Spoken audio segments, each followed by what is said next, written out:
एक गांव में एक आदमी रहता था जो बहुत बूढ़ा हो चुका था, जिस वजह से उसे कम दिखाई देता था और बहुत कमज़ोर हो गया था। इसलिए अपनी बची कुची ज़िंदगी अपने बेटे के साथ बिता सके, इसलिए शहर में रह रहे उसके बेटे के घर रहने चला गया। बेटा एक शहर के छोटे मकान में रहता था। मकान तो उसका छोटा था, लेकिन उसके अंदर जो चीज़ें थी वह बहुत महंगी थी। उस मकान में बेटा, उसकी पत्नी और उनका एक 5 साल का बच्चा, यह छोटा सा परिवार साथ मिलकर रहता था।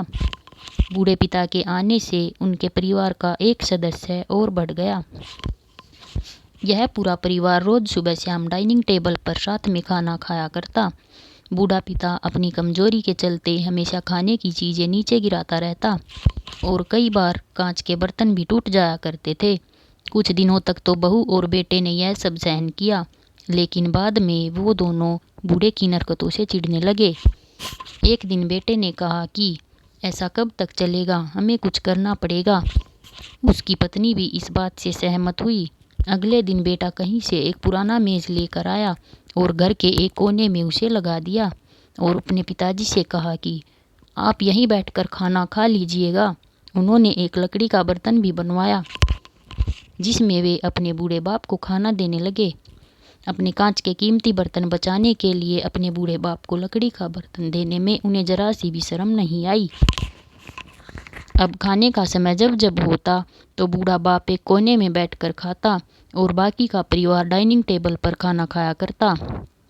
डाइनिंग टेबल पर बैठे बैठे दोनों पति पत्नी कभी कभी अपने बूढ़े बाप की तरफ देख लिया करते।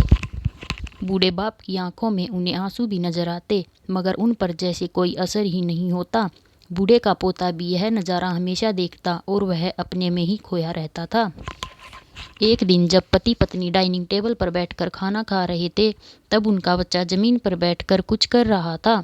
उन दोनों ने बच्चे के हाथ में लकड़ी का टुकड़ा देखा, लेकिन उन्हें कुछ समझ में नहीं आया कि बच्चा लकड़ी के टुकड़े के साथ क्या कर रहा है। जब बच्चे के पिता ने उससे पूछा कि बेटा आओ खाना खा लो, तुम नीचे बैठकर क्या कर रहे हो, तब बच्चे ने भोलेपन से कहा, अरे मम्मी पापा, मैं आप दोनों के लिए लकड़ी का बर्तन बना रहा हूँ ताकि आप दोनों जब बूढ़े हो जाओ तो मैं उसमें आपको खाना दे सकूं।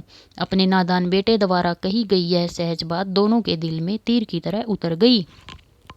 दोनों एक दूसरे का चेहरा निहारने लगे। बिना कुछ कहे ही दोनों की आंखों में पानी आ गया और उन्हें अपने भविष्य की किताब अपनी आंखों के सामने खुलती हुई नजर आई। उन्हें समझने में ज़्यादा देर नहीं लगी कि अब उन्हें क्या करना पड़ेगा। अगले दिन कमरे के कोने से वह पुराना मेज हट गया और अब बूढ़ा पिता और बाकी का परिवार साथ में मिलकर फिर से खाना खाने लगे। बूढ़े की कमजोरी की वजह से हो रही गलतियां भी अब किसी को नहीं चिढ़ाती थी। तो आपकी इस कहानी के बारे में क्या राय है, हमें कमेंट बॉक्स में लिखकर ज़रूर बताना। और मेरी कहानी अच्छी लगी तो वीडियो को लाइक, शेयर और मेरे चैनल को सब्सक्राइब करना ना भूलें।